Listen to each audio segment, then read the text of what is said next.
Tuloy-tuloy ang pagseserbisyo at tuloy-tuloy ang balitaan kasama si May Binauhan sa Operation Tulong mula Lunes hanggang Biyernes.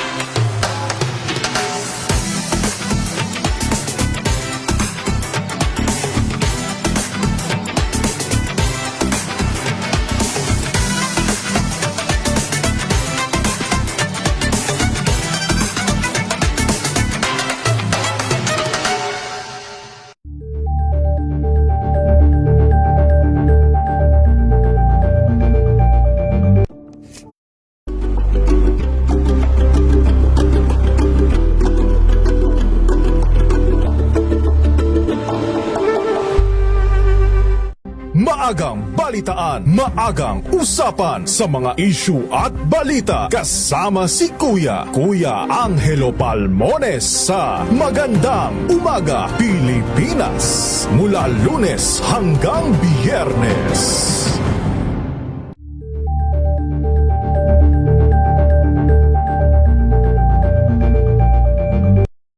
Mga balitang gigising sa inyong umaga. Mga balitang kailangan mong malaman. Mapapakinggan sa ACS Balita sa 2x2 kasama sina Anthony Taberna at Jerry Baha. Lunes hanggang Biyernes. Angel po si Angelo Palmones nag-iiwan sa inyo ng isang magandang umaga. Maraming salamat. Life goes on! Nine, good morning, Lakay! Good morning, sister. At good morning. Magandang mainit na umaga. Angel po si Angelo Palmones nag-iiwan sa inyo ng isang magandang umaga. Maraming Sa salamat. Pilipinas, una sa Pilipino. Alamin ang mga maiinit na isyung pambayan, mga balitang kailangan mong malaman, usapin sa pamahalaan, politika, ekonomiya at kabuhayan. Ito ang mga dapat mong malaman, pakialaman at pag-uusapan dahil kayo ang tinig ng mamamayan dito sa Damdaming Bayan.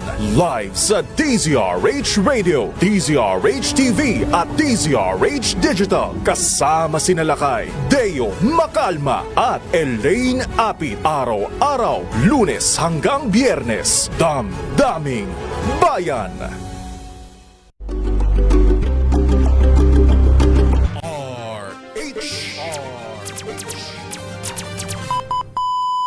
Pilipinas, 8 minuto makalipas ang alas 12 ng tanghali.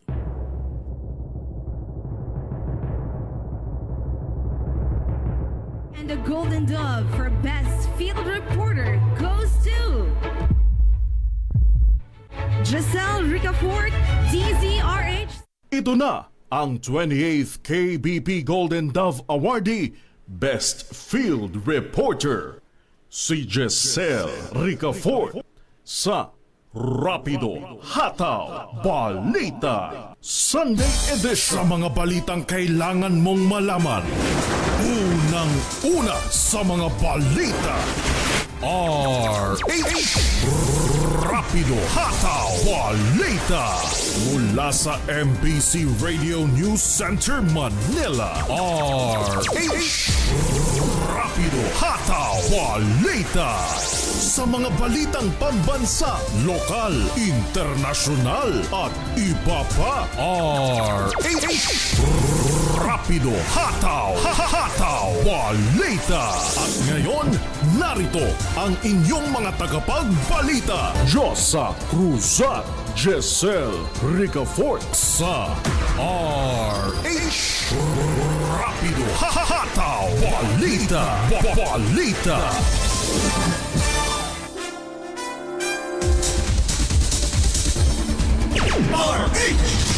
Magandang tanghali Luzon, Visayas at Mindanao. Ratsyada na tayo ng mga rumarapidong balita dito sa Rapido Hataw Balita Sunday Edition. June 14, 2026. Easterlies patuloy na magpapaulan sa timog at silangang bahagi ng bansa. Bilang ng patay sa Mindanao earthquake, nasa higit 6 na po na.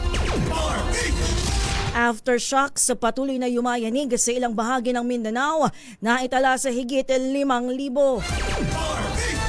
Bantay Impeachment Initiative inilunsad upang bantayan ang impeachment trial ni Vice President Sara Duterte.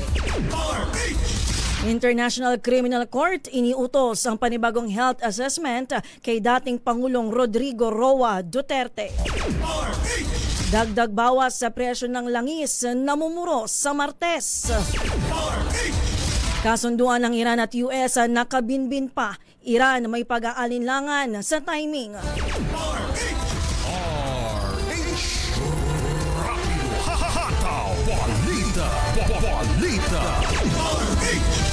Pilipinas patuloy na iiral ang easterlies o ang mainit na hanging nagmumula sa Pacific Ocean sa Mindanao, Eastern Visayas at bahagi ng Southern Luzon ngayong araw.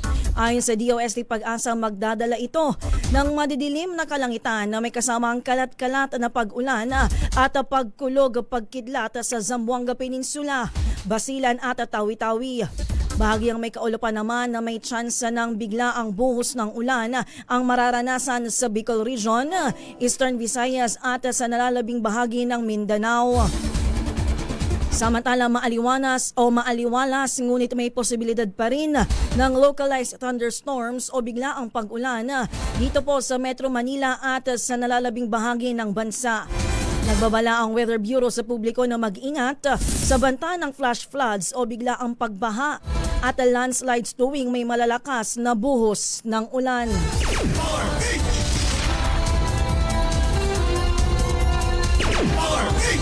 Umabot na sa 61 ang bilang ng mga nasawi kasunod ng pagyanig ng magnitude 7.8 na lindol sa Maasim, Sarangani noong June 8. Ayon sa Office of the Civil Defense, kumpirmado na ang nabanggit na bilang pero sumasailalim pa sa validation ang pagkakakilanlan ng mga casualty.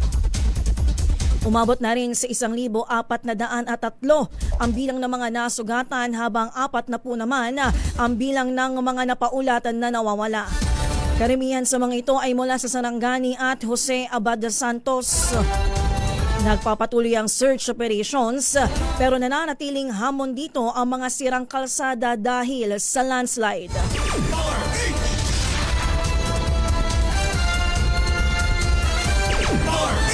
Umabot na sa 173,000 families ang apektado sa pananalasa ng magnitude 7.8 na lindol sa Southern Mindanao. Batay sa pinakahuling ulat ng OCD kaninang alas 9 ng umaga, katumbas ito ng humigit kumulang 724,000 katao. Sa ngayon, umaabot naman sa 5,200 aftershocks ang naitala kung saan 6 o 76 dito ang aktwal na naramdaman ng mga residente. Dahil sa tindi ng pinsala, opisyal nang isinailalim na sa state of calamity ang nasa 13 municipalities at lungsod sa rehiyon.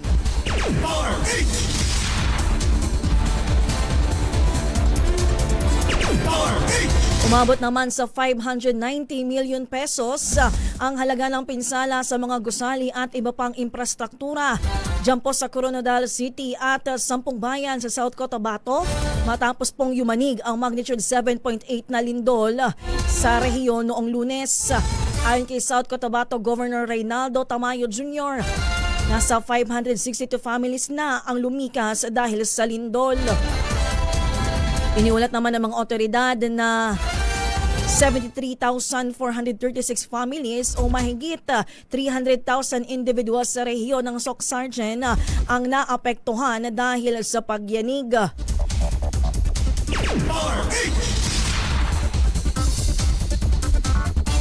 Umangat ang ilang bahagi ng baybayin sa Sarangani at Davao Occidental matapos ang magnitude 7.8 na lindol na tumama sa Mindanao. Sa isinagawang aerial survey, nakita ng mga eksperto ang mga dating nakalubog na korales na lumitaw sa mga baybayin ng Barangay Pangyan, Saglan, Sarangani at sa Jose Abad Santos. Ayon sa PHIVOLCS, sinatayang umangat ng halos 2 metro ang baybayin at umurong na humigit kumulang 200 metro ang dalampasigan. Nakapagtala rin ng mga pagguho ng lupa sa baybayin sa pagitan ng mga barangay ng Burias at Pangyan sa Sarangani.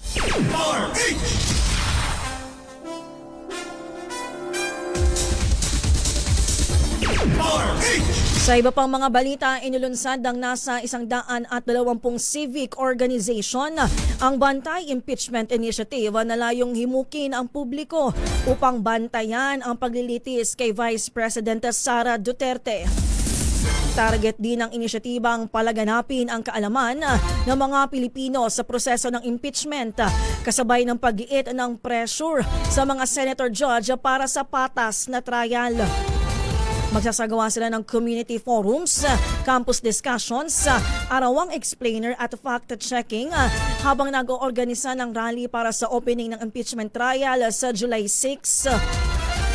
Ayon kay Makamayan Coalition member Franz Castro, hindi lang political contest ang impeachment kundi mekanismo magpapanagot sa mga nasa posisyon. RH Rapido Hahataw Balita Pilipinas ang oras 12:16 ng tanghali. Tumunog na ang gandingan para sa kalikasan. Ang itinanghal bilang Best AM Radio Program Host ay si Cesar Chavez para sa special on Saturday ng DZRH.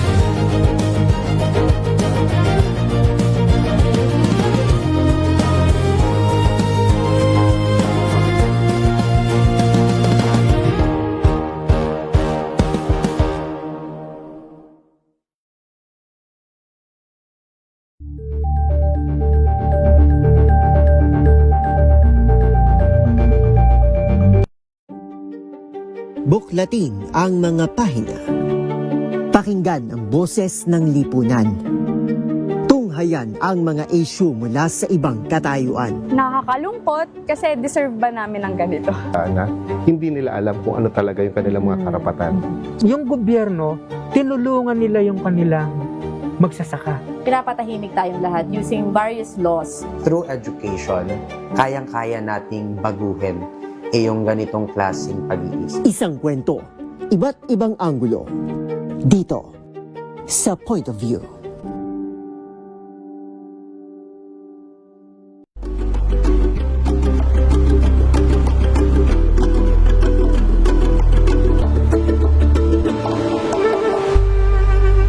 Tambalang Anthony Taberna at Jerry Baha ang gigising sa inyong umaga dahil lalatay ang humahagupit na diskusyon at komentaryo Lunes hanggang Biyernes sa 2x2. Good Better News. Una sa Pilipinas, una sa Pilipinas. PNVS, Trending and Viral Show. Nakahandang Sa ating balitan mga kaibigan sa Rapido Hataw. Public Service Hour. Siyempre pa, una sa Pilipinas. Una Ayan sa... ang kabuhanan din pala tuntuan ng break time. Sabay niyo na po ang mga balita at talakayan sa Balansyado. Maraming Ito ay bunsod ng naitalang 17 individual na ang kanilang naaresto. Metro Manila Development Authority o MMDA ang No Contact Apprehension Policy o NCAP sa Metro Manila. Sa ang ilang mga dokumento ay peke. Hindi rin legal ang employment na ipinangako sa kanila. Sa mata ng batas, mananagot ang sangkot at may sala. Dahil sa bawat paglabag, may karampatang parusa. Alamin ang mga pananagutan sa likod ng mga bawal. Dito sa Hoy, Bawal Yan, tuwing Sabado, alas 11:30 ng umaga. Dito lang sa DZRH TV.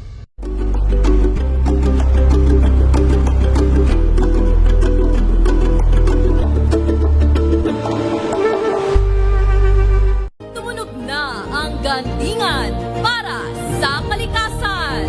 Ang nagkamit ng parangal bilang Best News Anchor ay walang iba kundi si Angelo Palmones ng Magandang Umaga Pilipinas, DZRH Radio 666 kHz.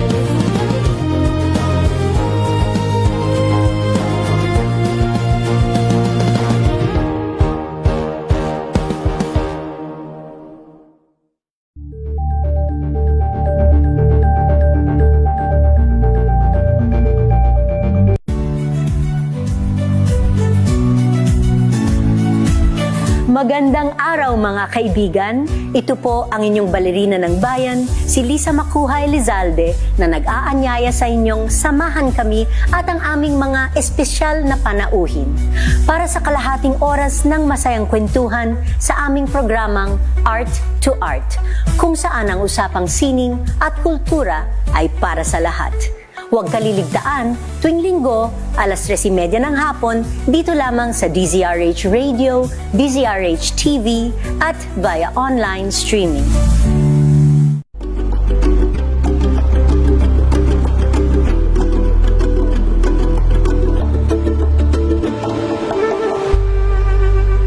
We've got you covered. From the hottest hits, exclusive interviews, kilig to the bones fan meet experience, and hataw performances of your favorite stars.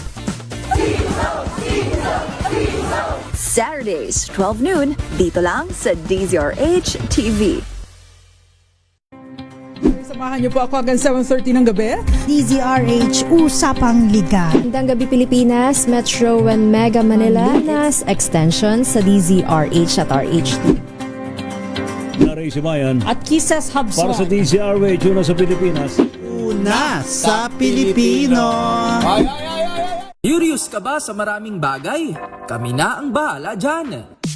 Aalamin, tutuklasin at bibigyang linaw namin ang mga katanungang bumabagabag sa inyong isipan. Sa programa kung saan ang bawat sagot ay galing lamang sa mga eksperto.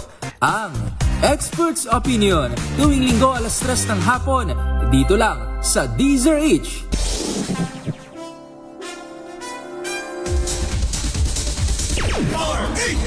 Pangulong Bongbong Marcos ipinagdasal ang mga pinagdaraanan ng Pilipinas sa Our Lady of Guadalupe.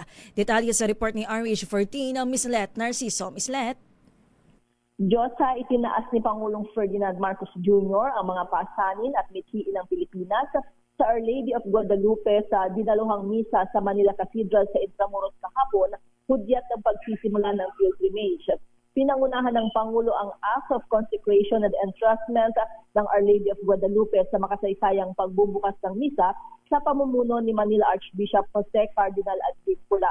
Sa panalangin, kaisa si Pangulong Marcos sa mga mananampalataya sa paghingi ng proteksyon at pamamagitan ng Birhen ng Guadalupe, ang makalangit na patron ng Pilipinas, sa harap ng iba't ibang hamong kinakaharap ng bansa. Hiniling rin ito ang pagsalba mula sa pagkapuot, karahasan, kaguluhan, pawalang hustisya at mga gawaing nakababawas ng dignidad ng tao habang nanawagan ng pagpapatawad at malasakit sa awa ng Diyos. Ipinagdasal ng Pangulo ang pangingibabaw ng pagmamahal laban sa kasamaan. Kasama ni PBBM na dumalo sa misa si First Lady Liza Araneta Marcos. Mananatili ang replika ng imahe ng Our Lady of Guadalupe sa Manila Cathedral hanggang June 18 bilang bahagi ng 6 na buwang paglalakbay sa Pilipinas hanggang December 12. Lilibot ang pilgrim image at higit 40 cathedrals, shrines at dioceses sa Luzon, Visayas at Mindanao. Ito si Let Narciso para sa DZRH, una sa Pilipinas, una sa Pilipino.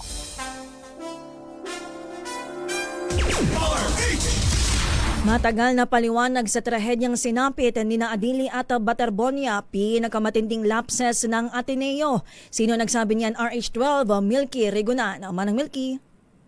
Diyos, kapuna-puna ang matagal na paliwanag na inilabas ng Ateneo de Manila University sa aksidenteng sinapit ang dalawa nilang student athletes na sina Divine Adili at Rene Clerc de Baterbonia. Ito ang napunan ni Representative Carl Fernandez Legaspi ng Pinoy Workers Party List matapos isumite ang resolusyon para maimbisigahan sa Kamara ang pagkalunod ni Adili at Baterbonia. Ayon kay Legaspi, Vice Chair ng House Committee on Youth and Sports Development, hindi niya layuning manisi dahil ongoing pa naman ang mga investigasyon. Gustong matiyaang ng kanyang panukala na nasusunod ang sapat na regulasyon para maiwasang malagay sa alanganin ng kaligtasan ng mga atleta.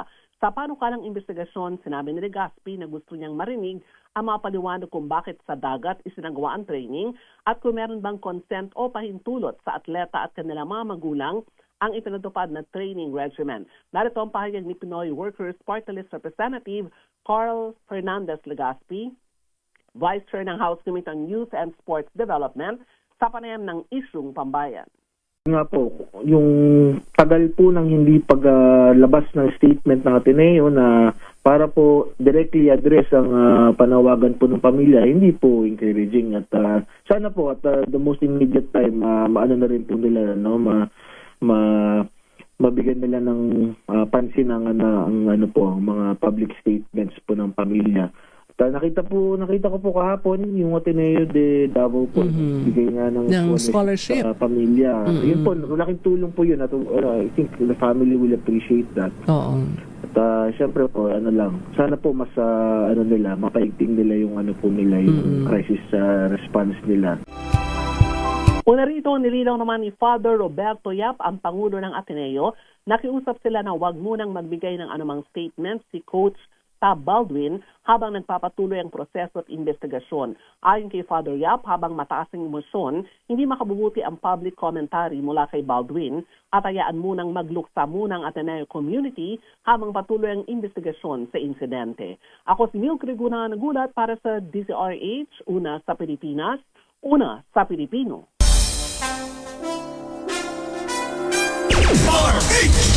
Si DSWD Secretary Rex Gatchalian at ang mga opisyales ng Sarangani Province nagpulong para sa gagawing mga hakbang sa pagbangon ng mga biktima ng magnitude 7.8 na lindol. Report mula kay RH5, Val Gonzales. Val? Ngayong linggo ng umaga, Josa, ay nagsagawa ng maagang coordination meeting si Social Welfare and Development Secretary Rex Gatchalian kasama ang mga opisyal ng pamahalang panlalawigan ng Sarangani. Ito ay upang talakayan ang mga susunod na hakbang para alalayan ang mga pamilyang naapektuhan ng 7.8 magnitude na lindol. Kasama rin sa pulong sina Sarangani Governor Rogelio Pacquiao, Vice Governor Dani Martinez at mga alkalde ng lalawigan. Kasama rin sa pulong sina Undersecretary Diana Rose Cahipe ng Disaster Response Management Group, Assistant Secretary for Special Concerns Paul Ledesma, DSWD Field Office 11 Regional Director Ruelo Aratanas at DSWD Field Office 12 Regional Director Loreto Cabaya Jr. Isa sa mga pangunahing tinalakay ang kalagayan ng mga pamilyang nawalan ng kita at kabuhayan dahil sa lindol.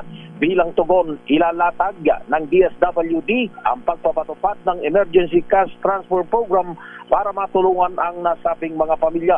Pinahusapan din sa pulong ang pagpapalakas ng relief stockpile ng lalawigan bilang paghahanda sa inaasahang epekto ng El Nino sa susunod na taon at bilang bahagi ng mas malawak na disaster preparedness efforts. Sabi ni Secretary Gatchalian, ito ay bahagi ng post-rehabilitation effort ng pamahalaan alinsunod sa direktiba ni Pangulong Ferdinand Bongbong Marcos Jr. na patuloy na palakasin ang pagtugon ng gobyerno upang matiyak na walang pamilyang maiiwan sa pagbangon mula sa matinding sakuna. Ako si Val Gonzales, DZRH, una sa Pilipinas, una sa Pilipino. Mangingisda patay ng malunod sa Padre Burgos sa Southern Leyte. RH32 Jimmy, angay-angay sa report. Jimmy? Isang malungkot na insidente ng pagkalunod ang netala sa barangay Kantutang kung saan isang 38 anos na mangingisda kinala si Gino, residente ng Padre Burgos ang tagpuan wala ng buhay matapos ang ilang oras na paghanap. Batay sa ulat ng Padre Burgos sa Municipal Police Station, huling nakitang buhay ang biktima bandang alas 10 ng gabi habang nangingisda gamit ang panas sa dagat at umano'y nasa impluensya ng nakakalasing na inumin. Kinabahan ang kanyang kapatid na hindi ito umuwi kaya agad nagsagawa ng paghahanap. Bandalas 2 sa madaling araw na tagpuan ang ilang gamit na pangingisda na palatang-lutang sa dagat kundi hindi pa rin ang biktima. Nagpatuloy ang search and rescue operation hanggang sa matagpuan ang katawan nito bandang alas 7 ng umaga sa baybayin ng barangay Kantutang. Agad itong dinala sa Padre Burgos Community Hospital ngunit diniklara na dead on arrival.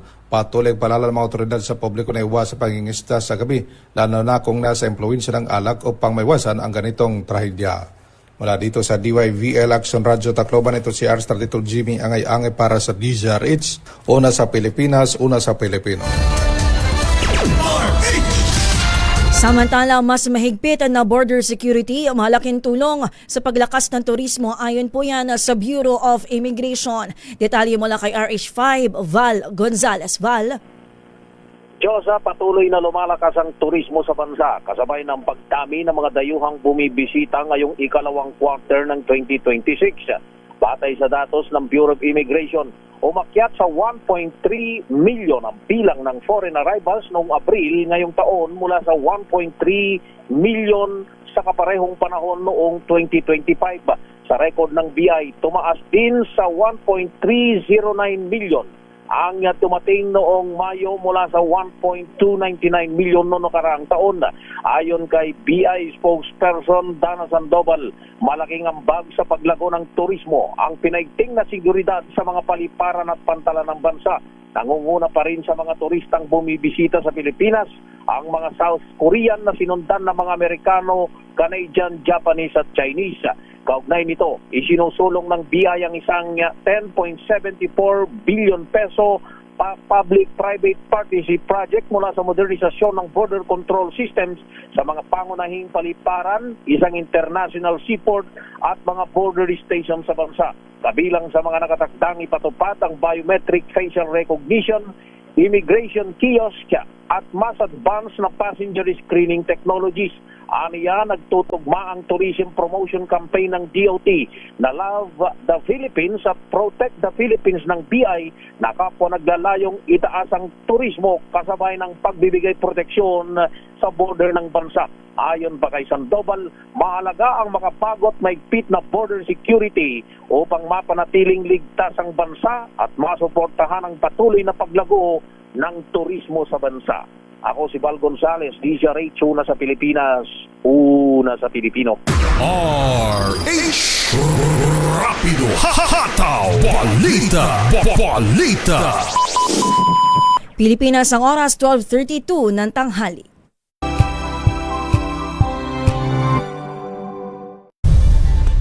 Nagsimula sa pangarap hanggang sa maabot ang tagumpay. Iba't ibang kwento, iba't ibang mukha ng atletang Pilipino.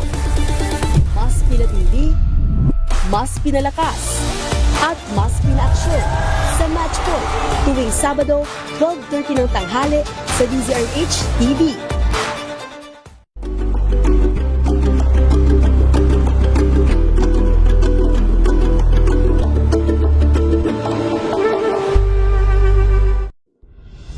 Tuloy-tuloy ang pagtulong, tuloy-tuloy ang pagseserbisyo at tuloy-tuloy ang balitaan kasama si May Binauhan sa Operation Tulong mula Lunes hanggang Biyernes.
Kapag ikaw ay under detention, hindi ka nakasama, hindi ka pwedeng magtrabaho. So kung merong ganong ruling, hindi ka pwedeng isama sa quorum. So sino ang de jure, sino ang de facto dito? Ang de jure obviously si Senator Gatchalian kasi siya ang na-elect ng 12 na may quorum. Can actually the new majority sanction the Cayetano Block for usurpation of authority? Umattend ka lang ng sesyon.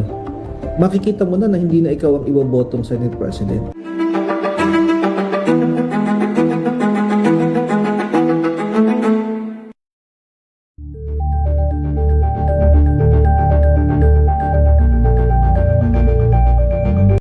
Maagang balitaan, maagang usapan sa mga issue at balita. Kasama si Kuya Angelo Palmones sa Magandang Umaga Pilipinas. Mula Lunes hanggang Biyernes.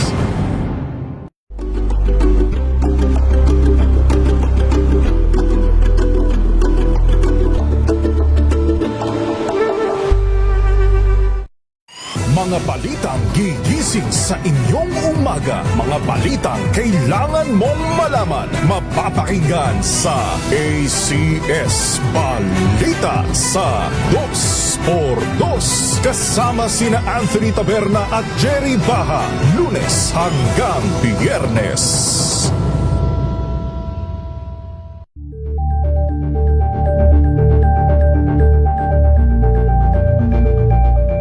Alamin ang mga maiinit na isyung pambayan, mga balitang kailangan mong malaman, usapin sa pamahalaan, politika, ekonomiya at kabuhayan. Ito ang mga dapat mong malaman, pakialaman at pag-uusapan dahil kayo ang tinig ng mamamayan dito sa Damdaming Bayan. Live sa DZRH Radio, DZRH TV at DZRH Digital. Kasama sina Lakay, Deo Macalma at Elaine Apit. Araw-araw, Lunes hanggang Biyernes. Damdaming Bayan. Angel po si Angelo Palmones nag-iiwan sa inyo na isang magandang umaga. Maraming salamat. Life goes on! Nine, good morning, Lakay. Good morning, Sister At good morning. Magandang mainit na umaga. Angel po si Angelo Palmones nag-iiwan sa inyo na isang magandang umaga. Maraming Sa salamat. Pilipinas, una sa Pilipino.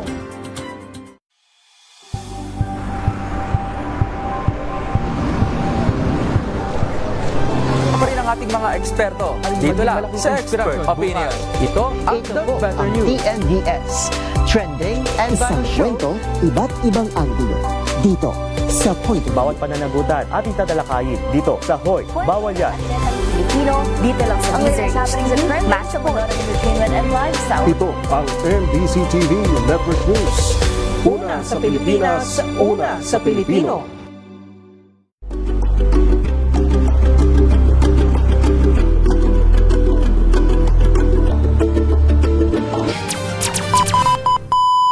Pilipinas ang oras, 12:38 ng tanghali. RH Rapido Hahataw Balita Balita.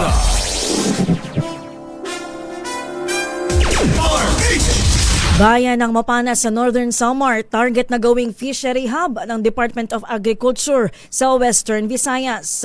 Report mula kay RH5 Val Gonzales. Val? Diyosa, gagawing agri-fishery hub ng Department of Agriculture ang bayan ng Mapanas sa Northern Samar. Mahigit 300 milyong piso ang inilaang tulong para sa mga magsasaka at mangingisda sa lalawigan upang pataasin ang kita at paunlarin ng kanilang kabuhayan. Pinangunahan ni Agriculture Secretary Francisco Chulo Rel Jr. ang pamamahagi ng tulong. Aniya, gagawing pangunahing sentro ng tuna at high-value fishing ang Mapanas kasabayan ng pagtatanim ng high-value crop sa matatabang lupa nito. Namahagi rin ng DA ng 4.7 milyong pisong halaga ng binhi at kagamitang pangsaka at cash assistance para sa mahigit 2,000 benepisyaryo. Inilunsad din ang benteng bigas program kung saan 20 piso kada kilo lang ang bigas para sa mga rehistradong magsasaka at mangingisda. Bukod dito ay meron ding 273 milyong pisong crop at fishery insurance mula sa PCIC laban sa bagyo at baha at 1.2 milyong pisong halaga ng abacay stripping machines. Nangako rin si Secretary Laurel na magtatayo ng solar-powered ice plant, magbibigay ng light boats bago matapos ang taon at magpapadala ng modular cold storage para sa isda, karne at mga gulay. Mayroong 1,528 magsasaka at 816 na mangingisda ang Mapanas at may 16,500 na isdang pangisdaan, pero sa kabila nito ay 3 katao sa bawat 10 ang mahihirap pa rin sa nabanggit na lalawigan. Ako si Val Gonzales, DZRH, una sa Pilipinas, una sa Pilipino. RH Wanted person sa Bataan na nagtago ng higit 1 taon na aresto sa bayan ng Morong sa Rizal. Dani Kumilang, RH37 sa report. Dani. Arestado ang 33 anyos na lalaki na si alias Jap Jap. Nakabilang ito sa top 10 most wanted person sa antas ng panlalawigan ng Bataan at top 5 most wanted sa antas naman ng municipal level ng Samal na nasa kote ito sa ikinasang manhunt operation alas 12:25 nitong madaling araw ng Hunyo 3, 2026 kahapon sa CQ Pulong Bisaya, Barangay Lagundi, Morong Rizal. Nahuli ang suspect sa bisa ng warrant of arrest para sa 4 na kasong acts of lascivious business. Ang warrant of arrest ay inisyu ng Family Court Branch 2 Presiding Judge Dorina Castro Baltasar ng RTC Balanga City noong pang nakaraang taon buwan ng Mayo 19, 2025 na may inirekomenda itong piyansa bawat isang kaso na halagang 200,000 piso na nagkakalaga ang kabuuan sa 4 na kaso na 800,000. Isinagawa ang operasyon ng Samal Municipal Police Station sa pamumuno ni Samal Chief of Police Police Major Gary Lupian, katuang ang iba't ibang unit ng PNP. Kasalukuyan na sa kustodiya na ng Samal Municipal Police Station ang akusado para sa kaukulang dokumentasyon at disposisyon. Dani Kumilang, RH37, DCRH, una sa Pilipinas, una sa Pilipino. Isa ang patay sa aksidente sa pagitan ng 2 trailer truck dyan po sa Pasig City. Report mula kay RH5 Val Gonzalez. Valji. Diyosa, naipit hanggang sa mamatay ang pahinante ng isang trailer truck matapos sumalpok ito sa isa pang trailer truck na nasiraan sa kaban ng C5 Ortigas Flyover southbound sa Barangay Ugong, Pasig City. Sa report ng Pasig City Police, may kargang mga bote ng soft drinks ang truck nang bumangga ito sa nakahintong trailer truck. Sa salaysay ng driver, nag-overtake ang isang L-truck sa kanyang minamaneho kaya hindi niya agad napansin ang nasira ang truck na nasa kanyang harapan. Wasak ang harapang bahagi ng trailer truck at naipit sa loob ang pahinante nito. Nagkalat naman sa kalsada mga bote ng soft drinks matapos ang banggaan. Nangyaring insidente bandang alas 11 ng gabi kagabi pero alas 2 na ng madaling araw nang makuha ang bangkay ng pahinante. Nasa kustodiya na ngayon ng Pasig City Traffic Sector ang driver ng truck at nahaharap sa kasong reckless imprudence resulting in homicide and damage to property. Dahil sa insidente ay sinarapan samantala ang C5 Ortigas Flyover dahil hanggang sa matapos na ang clearing operations dakong alas 8 na kaninang umaga. Ako si Val Gonzalez, DCRH, una sa Pilipinas, una sa Pilipinas. 18 years old naman na top 1 most wanted sa kasong panggagahasa na aresto sa Katarman. Balita mula sa Northern Samar, RH34 Jane ang galit bantayan. Jane. Inaresto ng otoridad sa Katarman ang 18 tanggulang pa lamang na lalaki na itinuturong suspect sa isang panggagahasa. Itinuturing ito ng PNP na Northern Samar top 1 most wanted person na nakapito ng operasyon ng otoridad sa barangay ng Washington, Katarman, Northern Samar. Ayon sa ulat ng PNP, ang nasabing top 1 most wanted person residente ng Lapinig, Northern Samar ng 2nd District ng probinsya. Ipinangutos ng korte ang pag-aaresto dahil sa kinakarapatong kaso ng panggagahasa sa ilalim ng Republica No. 8353. Ang warrant ay mula sa Regional Trial Court, Branch 38H Judicial Region Gamay, Northern Samar at walang piyansa na inilagak ang korte para sa pansamantalang kalayaan. Inaresto ang nasabing akusado ng Sikat Northern Samar Provincial Mobile Force Company sa pakikipagtulungan ng Katarman Police at 8th Maneuver Company Philippine Army. Pansamantala itong nasa kustodiya ng Katarman Municipal Police Station para sa tamang disposisyon. Ang pagkakadakip sa nasabing suspect bunga pa rin ito ng pinaigting na kampanya ng mga pulis laban sa mga wanted persons. Mula sa Aksyong Radyo Katarman, RH34 Jane galit bantayan ng DZRH, una sa Pilipinas, una sa Pilipino. Rapido, hahataw, balita, balita. 12:44 ng tanghali. Tambalang Anthony Taberna at Jerry Baha ang gigising sa inyong umaga dahil lalatay ang humahagupit na diskusyon at komentaryo Lunes hanggang Biyernes sa 2x2.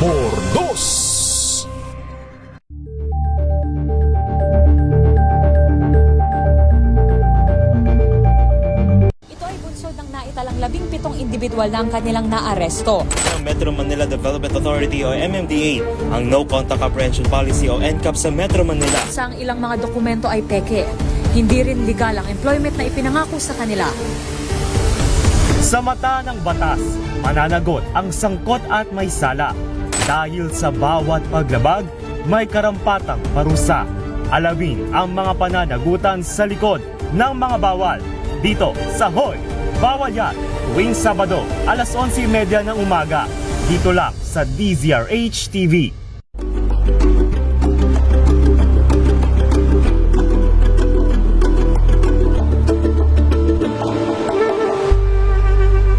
Tumunog na ang gandingan para sa kalikasan. Ang nagkamit ng parangal bilang Best News Anchor ay walang iba kundi si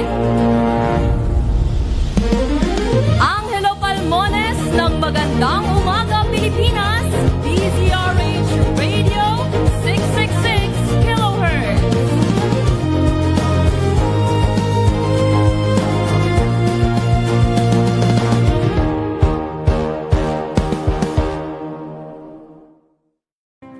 Better News. Una sa Pilipinas, una sa Pilipinas. NBS, Trending and Bara Show. Nakahandang sa ating balitan mga kaibigan sa Rapido Hataw. Balita.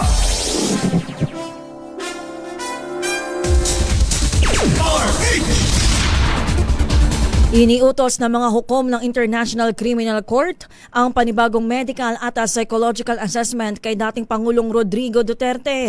Ito ay upang matukoy kung siya ay karapat-dapat humarap sa paglilitis. Sa inilabas na desisyon ng ICC Trial Chamber 3, muling binuo ang panel ng mga eksperto na binubuo ng mga espesyalista sa forensic psychiatry, geriatric neurology at neuropsychology. Layunin ng pagsusuri na alamin kung may kakayahan pa si Duterte na maunawaan ang mga kaso laban sa kanya, ang proseso ng paglilitis at ang makipagtulungan sa kanyang mga abogado. May hanggang August 18 ang mga eksperto para isumite ang kanilang ulat habang target na simula ng paglilitis sa November 30.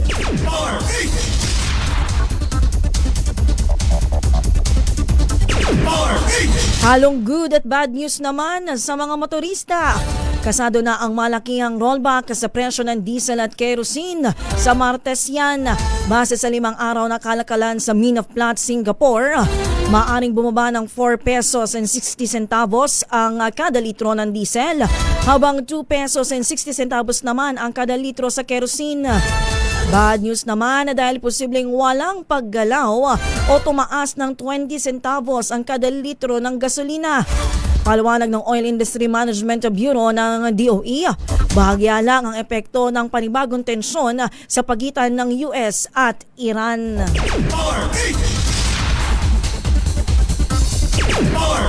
Inaasang mas magiging mabigat pa ang daloy ng trapiko sa pagsisimula ng klase sa mga pribadong paaralan bukas sa June 15.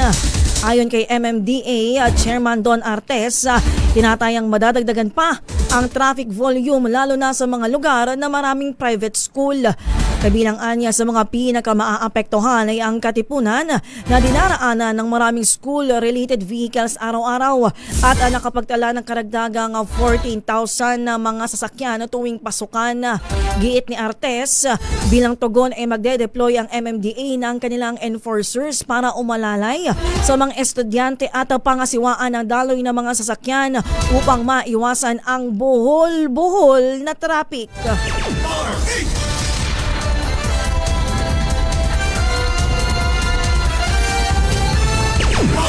Ilipad naman pagkazan Russia si Pangulong Ferdinand Marcos Jr. sa June 17, araw ng Miyerkules. Ayon sa Malacanang, dadalo ang Pangulo sa ASEAN-Russia Commemorative Summit. Ang Russia ay isa sa mga dialogue partner ng ASEAN na pinamumunuan ngayon ng Pilipinas. Ayon kay Palace Press Officer Claire Castro, bilang chairman ng ASEAN ay susuriin ni Pangulong Marcos ang estado ng kooperasyon ng Russia sa mga bansa sa Timog Silangang Asya.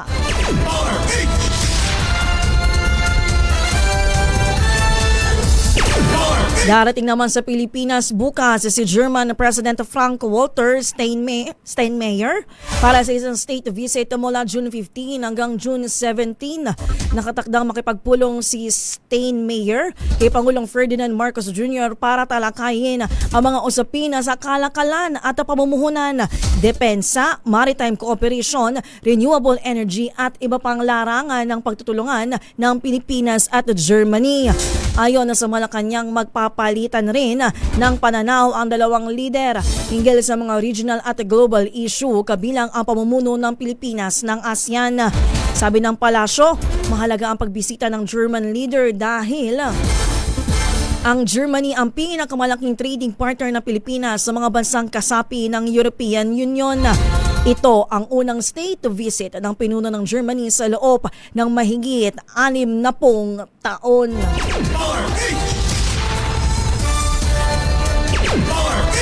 Iniugnay ni Defense Secretary Gibo Teodoro sa kanyang paglalahad ng iligal na aktibidad ng China ang ipinataw na sanksyon sa kanya. Ayon sa kalihim, pinatawan siya at kanyang pamilya ng ban sa China dahil sa mga pahayag niya tulad ng patungkol sa West Philippine Sea, kay Alice Guo at ang mga scam hub, maging sa pinakahuling raid ng otoridad sa Phil Sanja Steel Corp. Ibinunyag ni Teodoro na ilang matataas na opisyal ng Chinese Embassy ang personal na namagitan upang maitago ang iligal na operasyon ng Sanja. Nanindigan ng DND chief na hindi pag-target sa Chinese nationals ng kanyang pakay, kundi pagsugpo sa tinawag na kabalbalang nagpapahina sa Pilipinas. Una nang sinabi ni Teodoro na pag-aari ang pagbrika ni Tony Yang, isang Chinese national na kapatid ng former Duterte advisor na si Michael Yang.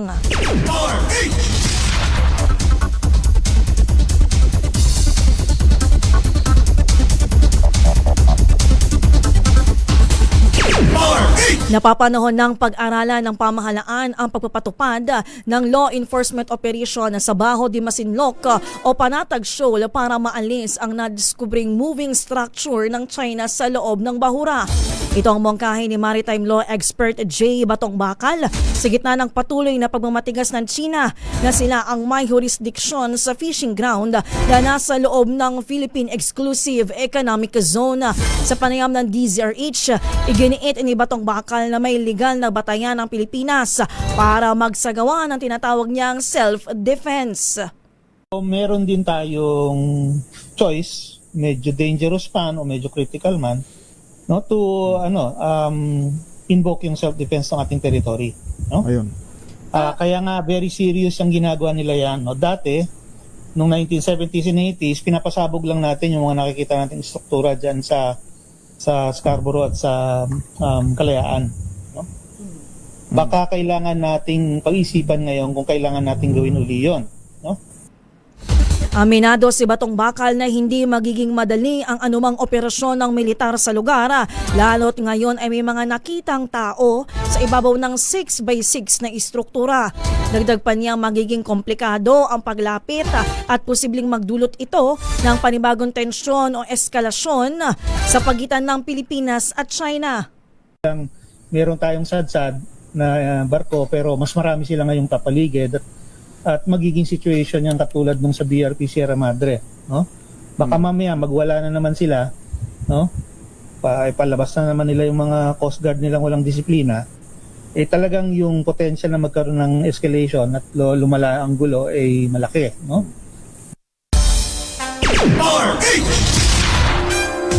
Kumpiyansa si Pangulong Bongbong Marcos sa lalakas na maritime kooperasyon ng Timog Silangang Asya. Kasunod ito ng adoption ng ASEAN Leaders Declaration on Maritime Coordination itong 48 ASEAN Summit sa Cebu noong nakaraang buwan. Sa kanyang talumpati sa Malacanang nitong June 12, sinabi ni PBBM na kinikilala ng rehiyon ang pagiging multidimensional ng issue sa karagatan. Sa gitna umano ng nagbabagong geopolitics, mas pinili ng ASEAN na manatiling nagkakaisa. Bukod sa Pilipinas na nakasasakop sa West Philippine Sea, ilang bansa rin na sa Timog Silangang Asya ang may claim sa South China Sea.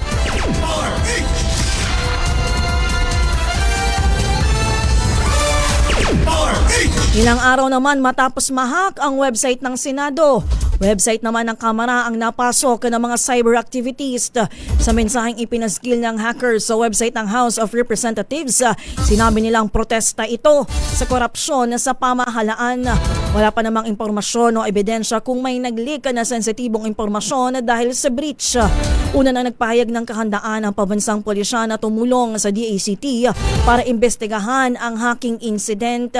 Sa bahagi ng Senado, tinawag ito ni Senate President Pro Tempore Win Gatchalian bilang patunay ng tumitinding banta sa kapulungan.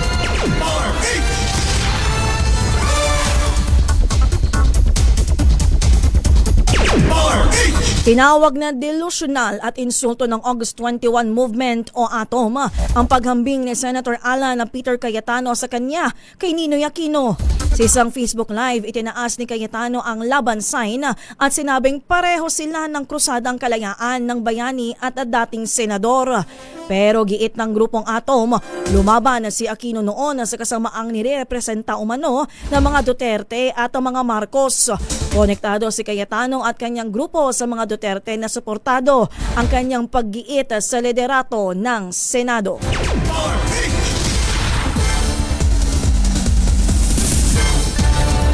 Mga balita sa Ibayong Dagat. Kasunduan ng Iran at US na inaantabayanan nakabinbin pa. Iran may pag-aalinlangan sa timing. Don Carlos sa report. Don. Diyosa, inaasahan ng US at Pakistan leader na mapipirmahan ngayong araw ang long elusive agreement upang wakasan na ang tensyon sa pagitan ng Amerika at Iran. Pero nagpahayag ng pag-aalinlangan ng Tehran hinggil sa takdang panahon nito dahil sa mga ilang mga bumoses at nagprotestang mamamayan sa Iran. Ayon kay Iranian Foreign Ministry spokesperson Ismail Bagay at sa kanilang state media, hindi umano ngayong araw kundi sa mga susunod pa ang inaasahang pagpirma. Dito lamang kahapon, nag-post sa social media si US President Donald Trump na nakaschedule ang pagpirma ng Iran sa kasunduan ngayong araw kasabay ng kanyang 80th birthday. Habang naghanda naman si Pakistani Prime Minister at ang Islamabad na siyang nagsisilbing media negotiator sa dalawa ng isang electronic signing kung saan susundan ng isang technical level talk sa susunod na linggo. At yan ang balita mula sa Ibayong Dagat. Ito si Don Carlos ng DZRH, una sa Pilipinas, una sa Pilipino. Mga balita sa Ibayong Dagat.